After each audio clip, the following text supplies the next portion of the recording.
Friends, आज हम बात करेंगे सुजुलोन एनर्जी के बारे में। और जैसा कि आप लोग देख ही पा रहे हो कि सुजुलोन एनर्जी में आज के दिन भी हमें एक गिरावट देखने को मिल रही है। तो कई दिनों से सुजुलोन एनर्जी में हमें सिर्फ और सिर्फ गिरावट देखने को मिल रही थी। पॉजिटिव रिजल्ट आने के बावजूद भी स्टॉक ने कुछ खास प्रदर्शन नहीं किया और ये स्टॉक सिर्फ और सिर्फ निचले लेवल की तरफ जा रही है। तो अभी हमारा मन में ये सवाल है कि ये जो गिरावट है हमें किस लेवल तक थमते हुए दिखलाई दे सकती है, कहां से सुजुलोन एनर्जी में फिर से हमें एक तेजी बनता हुआ दिखलाई देगा। तो इन चीजों को जानेंगे हम लोग इस वीडियो के माध्यम से। साथ ही साथ सुजुलोन एनर्जी का शॉर्ट टर्म टारगेट क्या निकल कर आ रहा है ये भी जानेंगे इस वीडियो में। और सुजुलोन एनर्जी को लेकर जो जो न्यूज है, जो जो अपडेट्स है, उन सारी चीजों को हम लोग कवर करेंगे इस वीडियो के माध्यम से। तो ये वीडियो आप सभी लोग के लिए काफी ज्यादा इंपॉर्टेंट रहने वाली है। तो वीडियो को स्किप ना करके पूरा देखो ताकि आप चीजों को सही से समझ पाओ और अपनी एक खुद की इन्वेस्टमेंट डिसीजन ले पाओ। लेकिन दोस्तों, मेरी आपसे एक ही रिक्वेस्ट रहेगी कि चैनल को सब्सक्राइब और वीडियो को जरूर से लाइक कर देना ताकि आपको इस तरह की अपडेट्स रेगुलर बेसिस पर मिलती रहे। तो चलिए फ्रेंड्स, वीडियो को स्टार्ट करते हैं। तो सबसे पहले अगर इसके आज के कारोबार पर नजर डालें तो स्टॉक जो है ओपन हुआ 9 रुपए 60 पैसे में। हाई बनाया इसने 9 रुपए 80 पैसे का और लो बनाया इसने 9 रुपए 40 पैसे का। और 9 रुपए 75 पैसे में इसने आज के दिन क्लोजिंग दिया और आज के दिन यह हमें 1% के करीब टूटता हुआ दिखलाई दिया है। और यहाँ पर अगर आप ध्यान दोगे दोस्तों तो प्रीवियस क्लोजिंग जो कि 9 रुपए 85 पैसे का था उसके करीबी इसमें हमें क्लोजिंग आज के दिन देखने को मिली है। तो देखा जाए तो घूम फिर के सेम ही लेवल पर जाकर सुजुलोन एनर्जी ने आज के दिन क्लोजिंग दिया। और वहीं अगर पिछले 5 दिनों के परफॉर्मेंस की बात करें तो पिछले 5 दिनों से लगातार स्टॉक में हमें सिर्फ और सिर्फ गिरावट देखने को मिली है। रिजल्ट आने के बाद स्टॉक में हमें एक तेजी बनता हुआ दिखलाई दी थी। ये स्टॉक करीब करीब 11 रुपए के करीब चला गया था, लेकिन उसके बाद से इसमें गिरावट हमें देखने को मिली और फिर इस स्टॉक में हमें 10 से 10% के करीब गिरता हुआ दिखलाई दिया। तो अभी हमारा मन में ये सवाल है कि अभी फिलहाल इस स्टॉक में इस लेवल पर इन्वेस्ट करके रखना सही होगा या नहीं। जिस प्राइस में अभी ये ट्रेड कर रहा है इस प्राइस में अभी इसे खरीदना सही होगा या नहीं, या फिर अभी फिलहाल इसे अवॉइड करे या कुछ समय बाद इसमें एंट्री ले जब इसका प्राइस और भी थोड़ा गिरे। और क्या चांसेस है कि इस लेवल से भी और भी हमें गिरता हुआ दिखलाई दे सकती है या नहीं, इसे भी हम लोग जानेंगे इस वीडियो के माध्यम से। लेकिन सबसे पहले दोस्तों एनएससी के वेबसाइट पर चलते हैं और यहाँ पर आप क्लियरली देख पा रहे हो जो टोटल वॉल्यूम आज के दिन ट्रेड हुई है अब तक वो है 7 करोड़ 73 लाख 51,127 की। और जो टोटल क्वांटिटी जो डिलीवरी बेसिस में उठा ली गई है वो है 2 करोड़ 75 लाख 86,534 की। और जो डिलीवरी परसेंटेज जो निकल कर आ रहा है वो 37.23% की हमें दिखलाई दे रही है डिलीवरी परसेंटेज। तो डिलीवरी परसेंट मोर देन 30% की है दोस्तों। तो एक चीज का ध्यान रखो दोस्तों, डिलीवरी परसेंट हमें ठीक ठाक ही दिखलाई दे रही है। ये डिलीवरी परसेंट देखकर हम ये नहीं कह सकते कि डिलीवरी परसेंट बिल्कुल ही खराब है, नहीं। एवरेज है डिलीवरी परसेंट, लोग इसे अभी भी खरीद के अपने पोर्टफोलियो में ऐड किए जा रहे हैं। अब दोस्तों इस बॉक्स को देखो दोस्तों, यहाँ पर आपको दो सेक्शन दिखलाई देगा, एक है सेल क्वांटिटी, एक है बाई क्वांटिटी। यहाँ पर देखो जो सेल क्वांटिटी जो आपको दिखलाई दे रहा है टोटल वो है 94,06,791 की। और जो बाई क्वांटिटी आपको दिखलाई दे रहा है वो 67,24,478 की दिखलाई दे रही है। तो देखा जाए तो अभी फिलहाल इसमें सेलर्स हावी है और स्टॉक में अभी भी नेगेटिव माहौल हमें दिखलाई दे रहा है दोस्तों। इस स्टॉक में हमें और भी अभी गिरावट दिखलाई जरूर से देगी और किस लेवल तक इस स्टॉक में हमें गिरावट दिखलाई दे सकती है उसे जानेंगे हम लोग चार्ट के माध्यम से इस वीडियो में। अब देखिए दोस्तों, सबसे इंपॉर्टेंट चीज जान लो कि अभी मार्केट किस दिशा में जा रहा है या फिर जाएगी वो हम लोग पूरी तरीके से क्लियर नहीं कह सकते, क्योंकि हम लोग सभी जानते हैं दोस्तों कि मार्केट में एक बहुत ही अच्छी खासी हमें गिरावट देखने को मिल रही है। एवरी सिंगल डे 2-2.5% 1.5% के करीब हमें मार्केट टूटता हुआ हमें दिखलाई दे रहा है। आज के दिन मार्केट में हमें पॉजिटिविटी दिखलाई दी है अब, लेकिन हम लोग ये नहीं कह सकते कि कल के दिन क्या हो जाए, क्योंकि हम लोग जानते हैं दोस्तों पूरा ग्लोबल मार्केट का भी बैंड बजा हुआ है। पूरा ग्लोबल मार्केट अभी स्टेबल नहीं है। पूरा ग्लोबल मार्केट में हमें एक अच्छा खासा करेक्शन दिखलाई दे रही है और सेम चीज इंडिया में भी हो रहा है। और आप जानते हो कि रशिया यूक्रेन को लेकर क्या प्रॉब्लम चल रही है। तो इस वजह से दोस्तों ऑल ओवर ग्लोब के मार्केट में हमें टेंस्ड माहौल दिखलाई दे रही है और एक गिरावट भी हमें दिखलाई दे रही है। और भी एक जो रीजन है जिस वजह से इतना भारी भरकम हमें मार्केट में गिरावट दिखलाई दे रही है वो है एफआईआईएस की इन्वेस्टमेंट। एफआईआईएस जो है वो लगातार मार्केट से अपना पैसा निकाले जा रहे हैं, क्योंकि अगर आप एफआईआईएस के डाटा को देखोगे दोस्तों, यहाँ पर फरवरी महीना का डेटा आपको दिखलाई दे रहा है।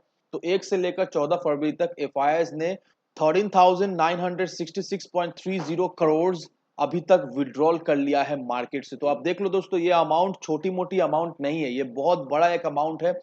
और इस वजह से मार्केट में हमें एक अच्छा खासा गिरावट दिखलाई दे रही है। और वहीं अगर डीआईएस की इन्वेस्टमेंट की अगर हम लोग कंपैरिजन करें, डीआईएस के जो इन्वेस्टमेंट है वो सिर्फ 8,007 करोड़ की है। तो कंपेयर टू जितना डीआईएस खरीद रहे हैं उससे ज़्यादा एफआईआईज़ ने अब तक सेल कर चुका है। तो इस वजह से जो अभी अभी जो स्टेबिलिटी है, अभी जो बैलेंस है, वो बैलेंस सही से नहीं हो पा रहा है और मार्केट में हमें सिर्फ़ और सिर्फ़ गिरावट देखने को मिल रही है। क्योंकि एफआईआईज़ जो है वो लगातार फंड विथड्रॉल किए जा रहे हैं और ऑल ओवर ग्लोब में जिस तरह से अभी टेंस सिचुएशन है, इस वजह से भी इंडियन मार्केट में हमें इसका इफ़ेक्ट दिखलाई दे रही है। अब देखिए दोस्तों, वहीं अगर कम्युनिटी सेंटिमेंट्स को हम लोग अगर देखेंगे, तो कम्युनिटी सेंटिमेंट्स हमें स्ट्रॉन्ग दिखलाई दे रही है। 83% लोग चाह रहे हैं इसे बाय करने के लिए, 11% लोग चाह रहे हैं इसे सेल करने के लिए और 6% लोग चाह रहे हैं इसे होल्ड करके रखने के लिए। That means on an average 89% लोग चाहते हैं इसे बाय करके होल्ड करके रखने के लिए। कम्युनिटी सेंटिमेंट्स भी हमें स्ट्रॉन्ग दिखलाई दे रही है और इस वजह से भी जो डिलीवरी का परसेंटेज हमें जो दिखलाई दे रही है 37, 35 की जो एवरेज डिलीवरी परसेंटेज निकल कर आ रही है,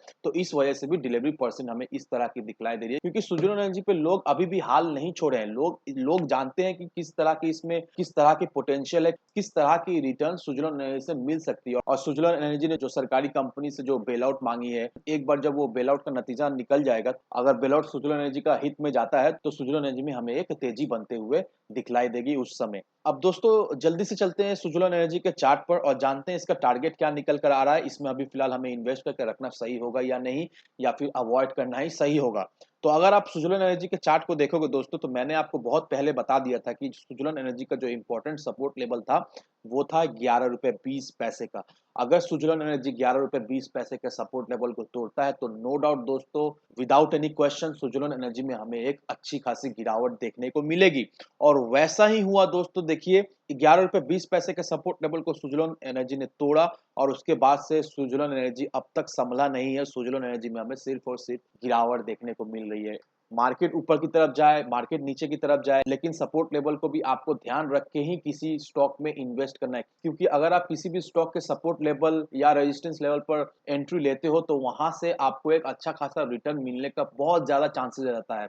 अगर आप रैली को पकड़ते हो और अगर आप किसी की बात सुन के इन्वेस्ट करते हो, तो वो कंफर्म ट्रेड नहीं रहता है। बहुत चांसेस रहता है कि वहां से आपका पैसा डूब भी सकता है या फिर वहां से आपको अच्छा खासा रिटर्न भी मिल सकता है। लेकिन अगर आप सपोर्ट और रेजिस्टेंस लेवल समझकर अगर आप अपना इन्वेस्ट करें, तो नो डाउट दोस्तों, वहां से आपको एक अच्छा खासा रिटर्न बनने का बहुत ज्यादा चांसेस हो जाता है। और वैसे ही दोस्तों, सुज़लोन एनर्जी में अभी फिलहाल चल रहा है, सुज़लोन एनर्जी ने अपना एक बहुत ही इंपॉर्टेंट सपोर्ट लेवल को तोड़ दिया है।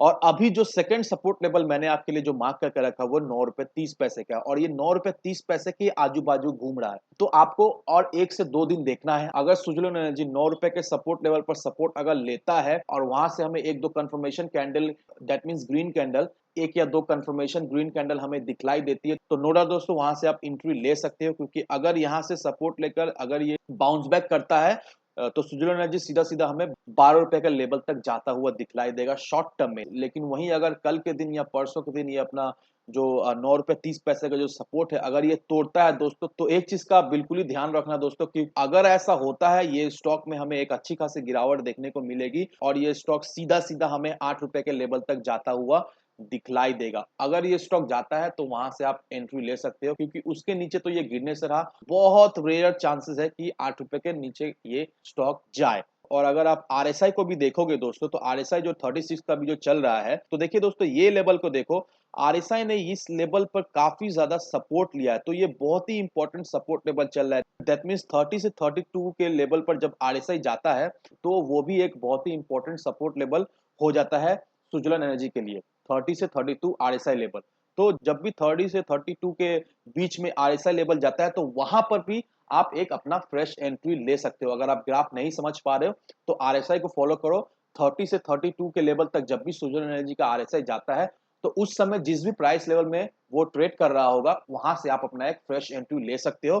क्योंकि वहां से आपको मिनिमम 30 से 50% का एक अच्छा खासा रिटर्न वहां से आप जनरेट कर सकते हो। और ये चीज बिल्कुल ही नहीं भूल जाना दोस्तों, कि गवर्नमेंट किस तरह से रिन्यूएबल एनर्जी को पुश कर रही है, किस तरह से एवरी सिंगल डे हमें कुछ ना कुछ रिन्यूएबल एनर्जी से रिलेटेड न्यूज खबर मिलते रह रही है। तो ये सब देख लो दोस्तों, किस तरह से स्कीम्स आ रही है, किस तरह से न्यूज आ रही है। तो इससे हम एक चीज का तो अंदाज लगा ही सकते हैं कि रिन्यूएबल एनर्जी जो हमारा फ्यूचर है, और हमेशा हमें फ्यूचर के विजन को लेकर ही इन्वेस्ट करना है। और रिन्यूएबल एनर्जी का फ्यूचर बहुत ही ब्राइट है दोस्तों। और सुजलन एनर्जी बोलो, ऊर्जा ग्लोबल बोलो, जेपी पावर बोलो, ये सारे स्टॉक में हमें एक अच्छा खासा रिटर्न जरूर से मिलता हुआ दिखलाई देगा। तो जरूर से अपना इस स्टॉक में अपना निवेश बनाए रखें। और दोस्तों, विदाउट एनी डिटेल रिसर्च किए बिना कहीं पर भी इन्वेस्टमेंट ना करें। वीडियो अगर आपको पसंद आए तो लाइक शेयर सब्सक्राइब जरूर करना।